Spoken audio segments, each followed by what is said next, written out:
Birodarlar, katta gunoh 9 ta ekan. Sanab berdilar. Allohga shirk keltirish dedilar. Ikkinchisini aytdilar, nohaq odam o'ldirish dedilar. Uchinchisini aytdilar, jang maydonini tashab qochish dedilar.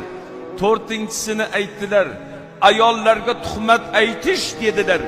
Beshinchisini aytdilar, sutxo'rlik qilish dedilar. Oltinchisini aytdilar, yetimlar molini yeyish dedilar. Yettinchisini aytdilar, masjidlarda ilhod qilish dedilar. Sakkizinchisini aytdilar, odam zotni ustidan kulish dedilar.